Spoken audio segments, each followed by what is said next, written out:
বন্ধুরা, তোমাদের সবাইকে জানাই আমার পরিবারে অনেক অনেক অনেক আমন্ত্রণ। তো দেখো, আজকেরও কিন্তু চলে এলাম নতুন একটা ভিডিও নিয়ে। তো দেখো, তোমরা কি দেখতে পাচ্ছ এটা কিসের বীজ বলো তো?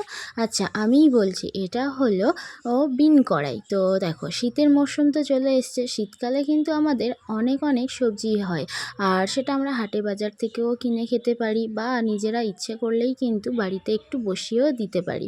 যেমন ফুলকপি, ওলকপি, মূলো, পালং, এগুলো অনেকেই দেখেছি মানে বাড়িতে যদি কোনো জায়গা থাকে, তো বাড়ির উঠানেই সামনেই হোক কিংবা কোনো ডাঙা থাকে, তাহলে সেখানেই কিন্তু চাষ করে। তো আমার তো সেরকম কোনো সুযোগ নেই, তাই ভাবলাম এইভাবে মনের ইচ্ছেটাকে পূরণ করি। তো এই রকম আগের দিন কিন্তু বাবাকে বলেছিলাম বাজার থেকে দানাগুলো এনে দিতে, তাই অল্প করে কয়েকটা দানাই এনেছি, কারণ বেশি আনলে আমার তো বসানোর জায়গায় নেই। এমনিতেই তোমরা দেখতে পাচ্ছ এগুলো কিভাবে কোথায় কোথায় বসাচ্ছি। এমন জায়গায় বসাচ্ছি সেখানে অলরেডি গাছ রয়েছে।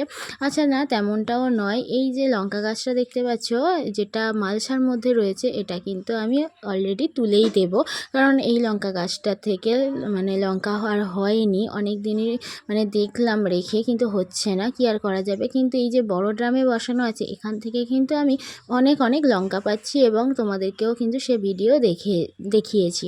তো দেখো, তাই এদিক ওদিক করে কোনো জায়গা না থাকায় আপাতত এইরমভাবেই কিন্তু বীজগুলো এখন মাটিতে পুঁতে দিয়েছি। তেমন কোনো কিছুই করিনি, যেহেতু আমার আগে থেকেই এদের মাটিগুলো রেডি করা ছিল গাছ বসানোর সময়, তাই আর অসুবিধা হয়নি। এইভাবেই কিন্তু এখানে ওখানে যেরকম সুযোগ পেরেছি সেগুলোর মধ্যেই কিন্তু আমি বীজগুলো বসিয়ে দিয়েছি। আর এইদিকে দেখো, যে বেগুন গাছ দুটো দিয়েছিলাম, সেই বেগুন গাছের মধ্যেও কিন্তু একটা বীজ বসিয়ে দিলাম, কারণ এই গাছগুলো যেহেতু লতানে হয়, তাই অসুবিধা খুব একটা হবে বলে আমার কিন্তু মনে হয় না। একটা যদি আমরা বাড়ি ধরিয়ে দিতেই পারি, তাহলে কিন্তু গাছটা সেই বাড়ি বেয়ে উপরের দিকেই উঠে যাবে, তাই অসুবিধা হবে বলে খুব একটা মনে হয় না। আর বেগুন গাছের সঙ্গে খুব একটা মানে যেহেতু বসিয়েছি, যদিও বা এখানেই রাখি, পরে যদি তুলে দিই সেটা তো আলাদা কথা। এখান থেকে যখন মানে বীজ থেকে চারা বের হবে, যদি আমি তুলে দিই তাহলে সেটা পরের কথা, কিন্তু যদিও বা আমি এদের সাথে রাখি তাহলে কিন্তু খুব একটা অসুবিধা হবে না। আর এই যে দেখো, তোমাদেরকে দেখিয়েছিলাম আমি কুমড়ো গাছের যে বীজটা পড়ে এমনি এমনি যে গাছগুলো হয়েছিল, সেগুলো কিন্তু আজ কত বড় বড় হয়ে গেছে। তাই ওদের সাথেও কিন্তু দুটো আমি বীজ মানে বিন কড়াইয়ের বীজ কিন্তু দিয়ে দিলাম। তো চলো দেখা যাক এই বীজ থেকে আমার নতুন নতুন চারা গাছগুলো বের হয় কি না।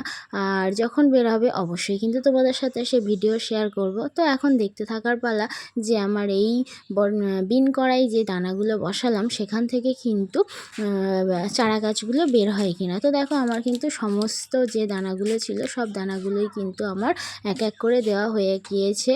এরকম মানে এদিক ওদিক করে এখানে একটা ওখানে একটা এরকমভাবেই কিন্তু বিন কড়াইয়ের দানাগুলো কিন্তু আমি মাটিতে পুঁতে দিয়েছি।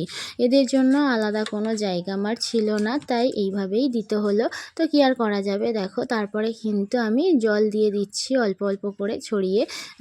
আর জল দেওয়ার পরে কিন্তু আর এখানে তেমন কোনো কাজ নেই, আপাতত এইটুকুই।